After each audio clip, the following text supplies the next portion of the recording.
Esto es un vídeo tutorial para explicar el funcionamiento del Palacio de la Memoria.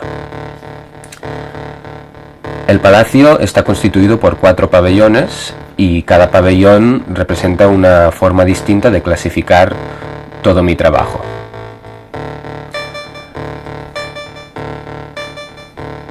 El pabellón del fondo de todo, este círculo, es el pabellón astrológico, en que mi trabajo está clasificado según la configuración de los astros en el momento de su materialización. En cada compartimento tenemos todas las obras que fueron hechas en un momento en que se daba esa configuración astrológica específica. Aquí a la izquierda tenemos el pabellón taxonómico, que se encarga de clasificar las obras según su grado de inclusividad las unas dentro de las otras. Por ejemplo, si una obra contiene diferentes subobras y al mismo tiempo esta obra forma parte de un grupo más grande de varias obras, pues esto quedará reflejado. Esto se manifiesta mediante 4 niveles. Si clicamos los podemos ver. El primer nivel es el nivel de las encarnaciones, donde las obras existen como ideas autónomas y virtuales. El segundo es el piso de las creaciones, donde las obras existen ya según sus concreciones disciplinares. El tercero es el piso de las formaciones, donde las obras ya existen como objetos tangibles que son comercializables, como discos, impresiones originales vendibles, publicaciones, etc. Y el cuarto es el piso de las interacciones, donde las obras se manifiestan según su manera de cómo se relacionan con el mundo real, por llamarlo de alguna manera. Es decir, presentaciones, exposiciones, performances públicas, etc. Aquí está explicado, voy a leerlo traducido. Este pabellón está constituido de 4 pisos, cada uno de los cuales se corresponde con un nivel de encarnación de las obras. Cada nivel contiene su propio orden de inclusividad categórica, que determina la manera como las obras y sus sucesivas subdivisiones se incluyen las unas dentro de las otras como si fueran estructuras subatómicas o intracelulares. Los pisos se comunican entre sí por derivación jerárquica descendiente. Cada nivel es un reflejo del que tiene por debajo, una equivalencia de lo mismo, pero en otro plano de encarnación. Arriba de todo hay el piso de las emanaciones, donde las obras existen como ideas virtuales, abstractas y autónomas. Un nivel por debajo está el piso de la creación, donde las obras, donde las obras existen en su concreción disciplinar: composición musical, texto, registro sonoro, instrucciones de acciones, dibujos, fotos, pintura mural, vídeo, collage escultórico, etc. Todavía un nivel más por debajo está el piso formativo, donde las obras ya existen según su encarnación material, objetual y comercializable como productos tangibles: discos físicos, ediciones impresas, pinturas originales, etc. Y debajo de todo, en la planta baja, está el piso de las interacciones, donde las obras existen en función de cómo se relacionan con el devenir fluctuante de la realidad cotidiana: presentaciones, conciertos, exposiciones, performances, reseñas o entrevistas en publicaciones físicas o digitales. Entonces, este es el pabellón que tengo ligeramente más desarrollado que los otros. Y vamos a ver por pisos. En el primer piso es el piso de las emanaciones, donde las producciones están contenidas como ideas virtuales, abstractas y autónomas, y distribuidas en diferentes salones. Cada salón contiene un gran grupo de producciones, y en su interior hay una habitación, una cámara para cada obra perteneciente al grupo en cuestión. Por las puertas se puede entrar a los diferentes salones y por las escaleras se puede bajar hacia el piso inferior, que en este caso es el piso de las creaciones. En este piso vemos que hay los diferentes salones que clasifican las obras según categorías más bien conceptuales, más que prácticas. Quiero decir, más que materiales, porque práctico lo es todo. Entonces, por ejemplo, esto ya hace referencia a nombres que yo uso para designar los grupos de obras. Por ejemplo, tenemos el salón de las revelaciones automáticas, Entramos y encontramos diferentes grupos de obras que entrarían dentro de esta categoría. Entonces, por ejemplo, bueno, para tener una visión general, vemos los otros pisos. El segundo piso, aquí tengo la dirección mal, es el piso de las direcciones. Aquí están las obras clasificadas ya según concreciones disciplinares. El salón de las grabaciones de campo, el salón de los vídeos, el salón de las canciones, el salón de los poemas, el salón de los dibujos. Si continúo bajando aquí, que hay una F refiriéndose al nombre del piso de abajo, que es el de las formaciones, vamos al de abajo, que es donde decíamos que están las obras clasificadas según su encarnación como objetos tangibles y comercializables. Pues tenemos el salón de los discos, el salón de los fanzines, el salón de los carteles.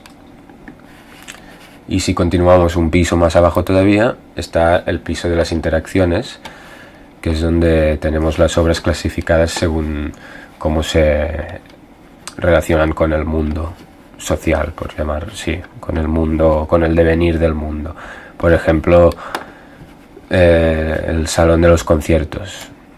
Pues aquí irían, por ejemplo, de un disco que ha sido publicado y después las canciones han sido interpretadas en directo, pues los registros de estos directos, de todos los directos que haya podido acumular, los metería dentro de este salón. Entonces, volviendo al piso de arriba de todo,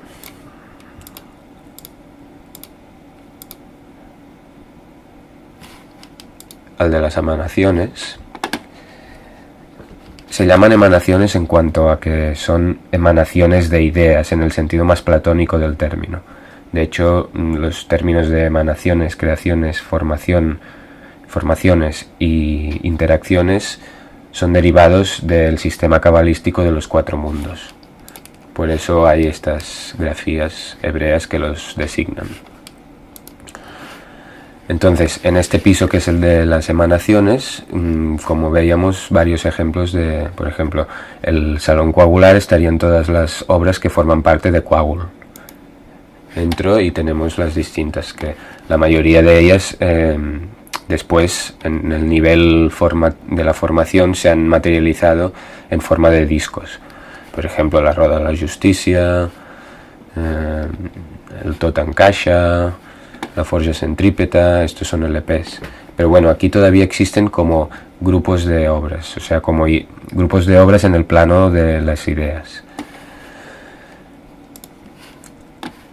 Para ya entrar más en detalle, por ejemplo, tendríamos el Salón de las Revoluciones Automáticas, que sería la versión revolución. Yo a mis dibujos los empecé a llamar revelaciones automáticas. Cuando los dibujos se convirtieron en acciones físicas, pasaron a llamarse revoluciones automáticas.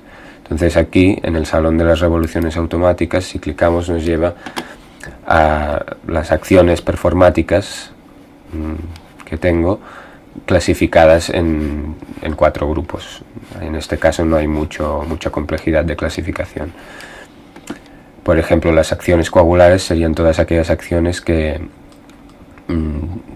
he hecho o están pensadas para ser hechas en un contexto del proyecto Coagul, del grupo Coagul.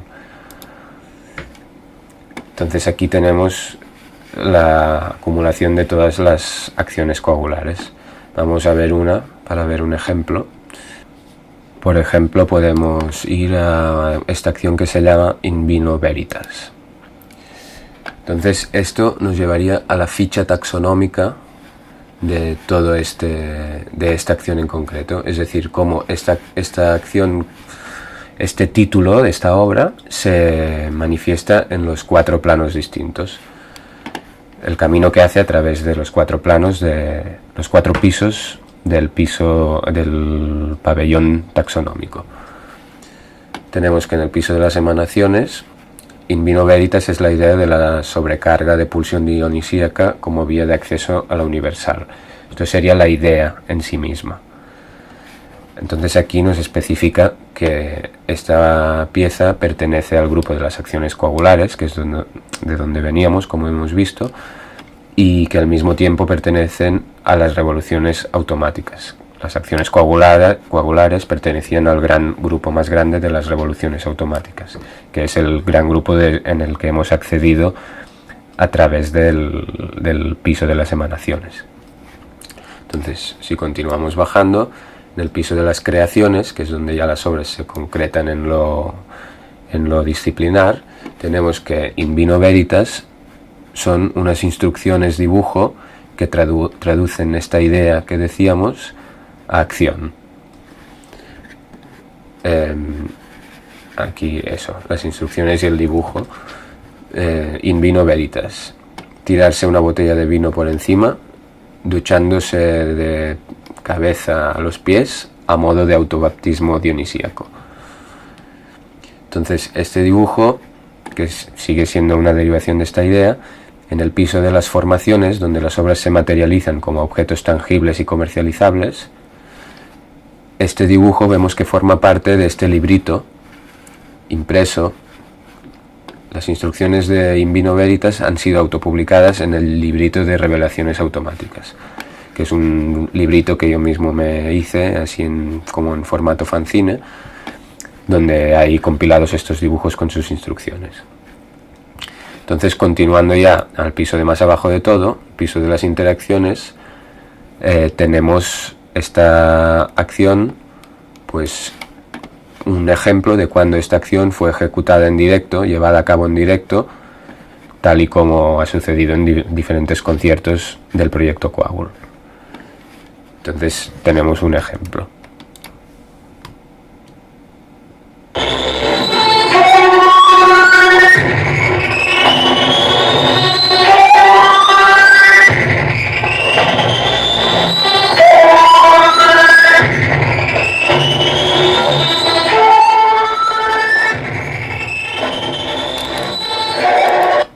Bien, pues como hemos visto, esto era un caso de una misma obra, cómo se encarna en distintos niveles.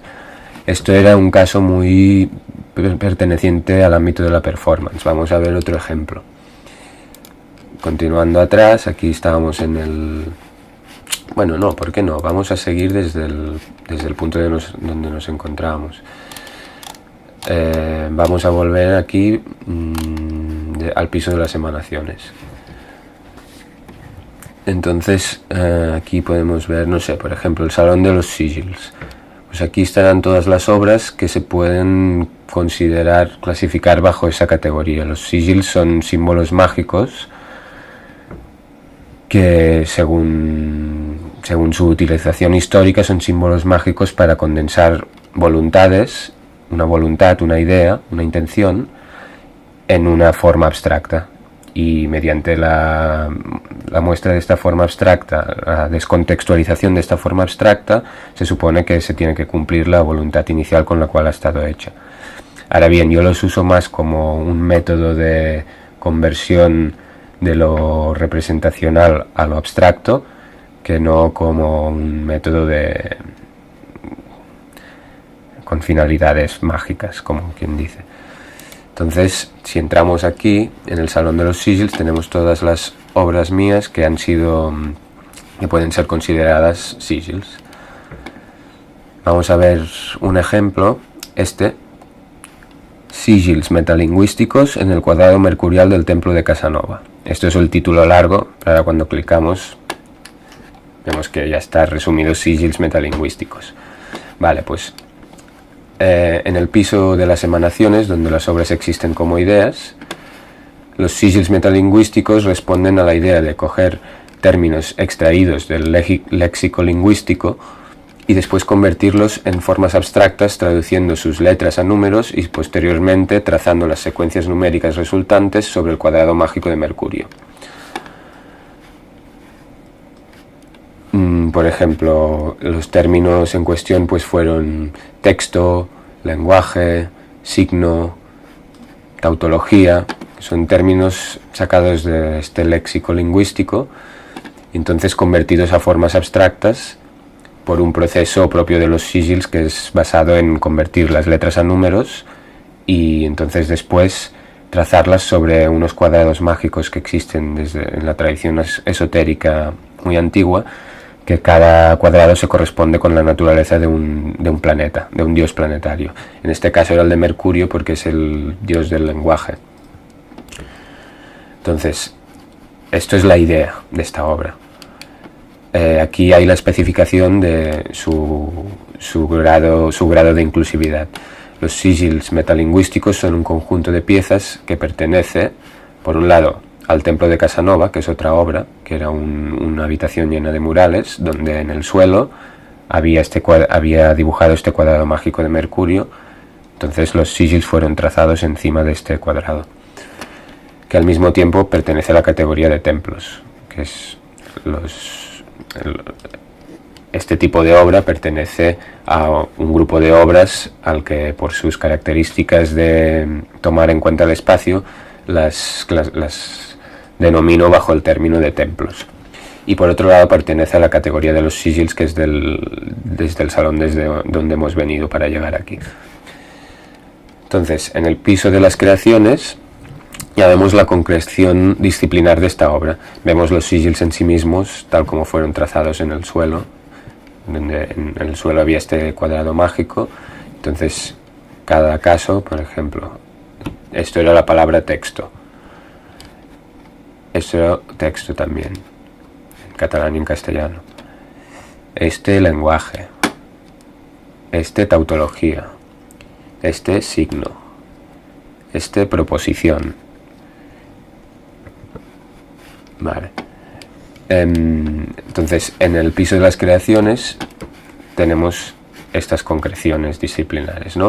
Diferentes sigils trazados con cinta aislante sobre un pavimento de baldosas numerado según el cuadrado mágico de Mercurio, que aquí tenemos el link que nos lleva a Wikipedia, donde se explica con detalle esto de los cuadrados mágicos, por si el que lo mira no sabe de qué va y quiere investigar sobre el tema.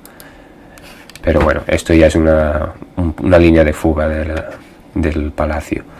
Entonces, continuando un piso más abajo, estamos en el piso de las creaciones. Continuando un piso más abajo, tenemos el piso de las formaciones, que es donde las obras se materializan como objetos comercializables. Este no es que sea muy tangible, pero sí que se puede considerar un ítem comercializable, es decir, un tatuaje.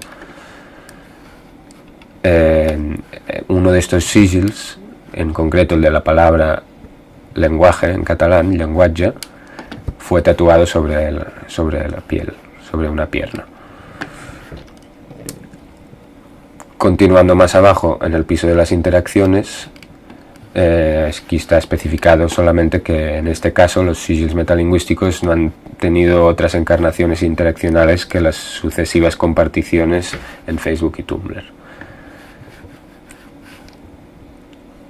Entonces vamos a ver otro ejemplo todavía de otra obra que forme parte de otro ámbito, por lo tanto de otra categoría. Vamos a ver, no sé, por ejemplo aquí en templos tendríamos, como hemos dicho antes, el templo de Casanova, y todo esto son piezas que se basan en el espacio,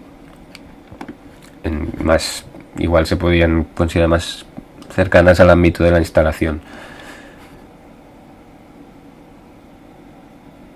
Dentro de las revelaciones automáticas, que como habíamos dicho es la categoría que responde a la idea de un tipo de dibujos muy concretos que empecé a hacer y que para mí se convirtieron en un canon propio. Entonces vamos a ver algún caso. Por ejemplo, el sueño de la revolución. Es una de las múltiples obras que están dentro de la categoría de las revelaciones automáticas. Tendríamos que en el piso de las emanaciones, donde las obras existen como ideas autónomas, el somni de la revolución es una narración muda que especula sobre el origen esotérico de la Revolución Francesa, proponiendo una relectura de esta que tenga aplicación universal. Esto es la idea de esa obra. Aquí la especificación de a qué categoria pertenece. El somni de la revolució és una pieza que pertenece a las revelacions automàtiques. Entonces, siguiendo hacia el piso de abajo, donde las obras se manifiestan como concreciones disciplinares, en este caso vemos que el somni de la revolució son 12 páginas de cómic con 13 viñetas cada una. Pues aquí tenemos esas 12 páginas con toda la historieta.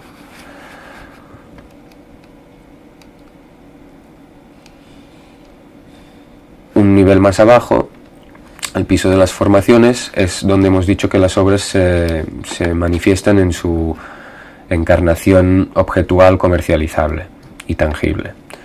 Pues en este caso, esta historieta fue publicada también en formato fanzine, autopublicada por mí mismo, en un librito de 11 copias. Y aquí tenemos el GIF animado donde se puede ver esta publicación.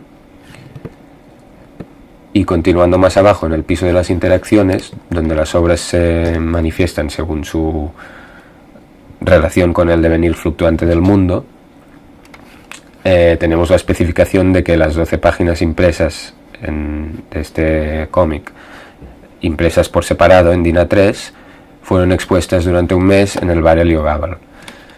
Que aquí, pues en este caso, por ejemplo, ahora mismo no dispongo de más registros que el solo link el link del bar de cuando fue anunciado eso. Si clicamos nos llevará, pues aquí estaba el anuncio en su día de esta exposición, ¿no? Ya está, ponía la información. Bien, y esos son hay algún caso más, pero bueno, ese sería el funcionamiento básico del pabellón taxonómico. Que volviendo atrás, bueno, ahora me estoy liando.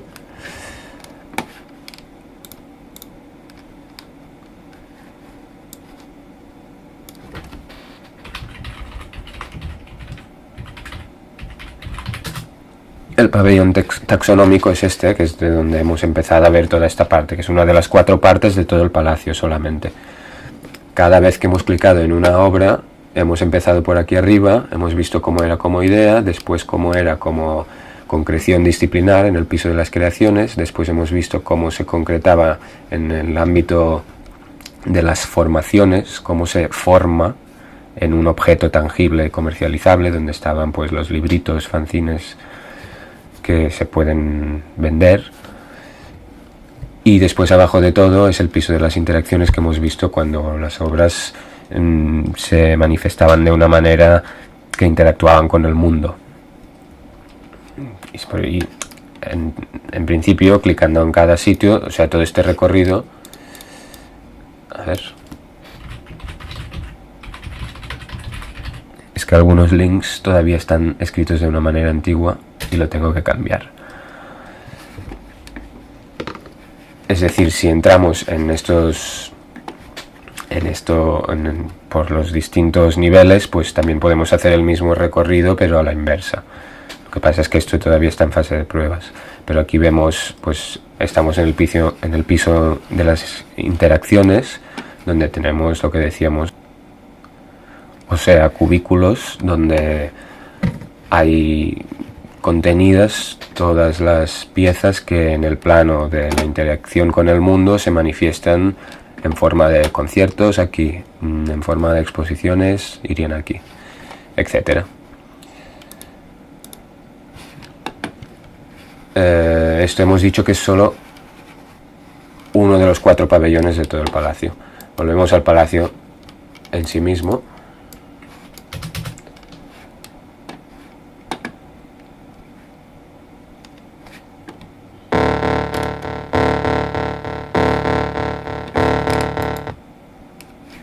Ahora,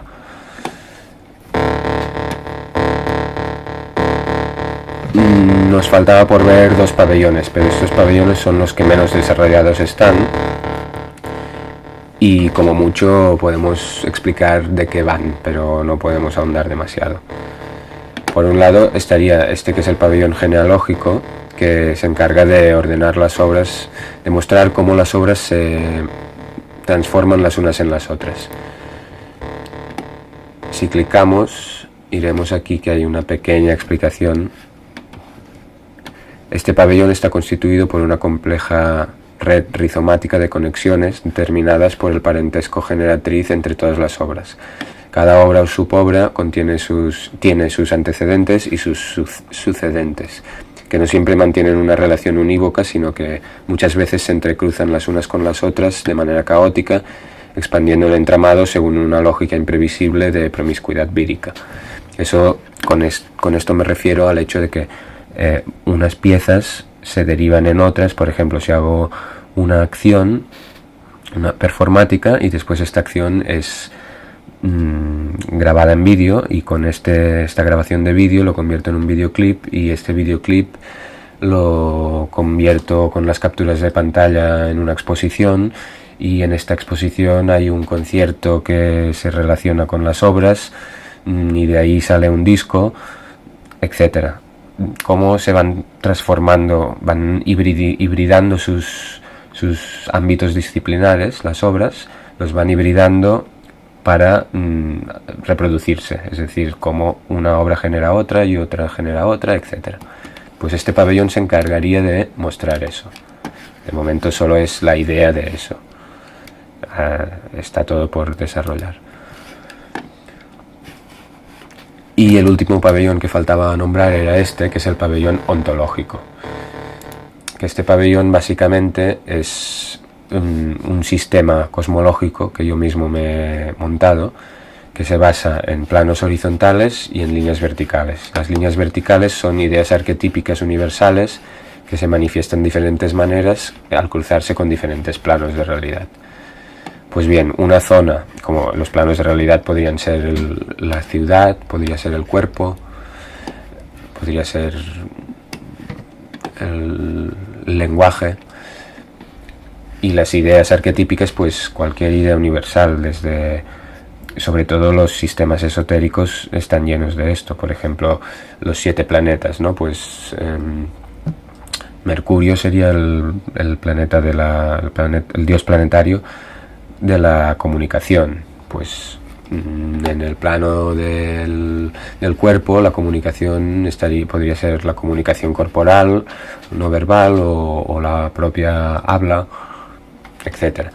Bueno, entonces una zona donde se entrecruzan varios planos de realidad y varios arquetipos es lo que yo llamo campos operatorios, que es un término extraído de cierta corriente de la antropología. Pero su utilización original es esta, pero yo me la he apropiado para aplicarla a mi sistema. Con este sistema, esto de los campos operatorios, estas zonas donde se coinciden varias de estas coordenadas, tengo la intención de mostrar que cada una de mis obras podría ser considerada un campo operatorio. Y de la misma manera, esta manera de clasificar las cosas según órdenes de realidad y columnas arquetipales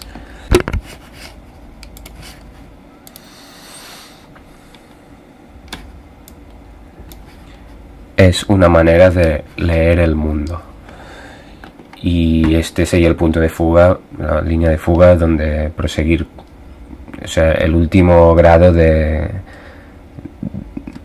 un campo pendiente que proseguir trabajando a partir de este sistema. Y hasta aquí esta explicación. Como habéis visto, es muy escueta, bueno, un poco rebuscada, pero es la manera que por el momento tengo de poder explicarlo. En el futuro habrá más claro y más sintetizado. Muchas gracias por haber escuchado hasta aquí.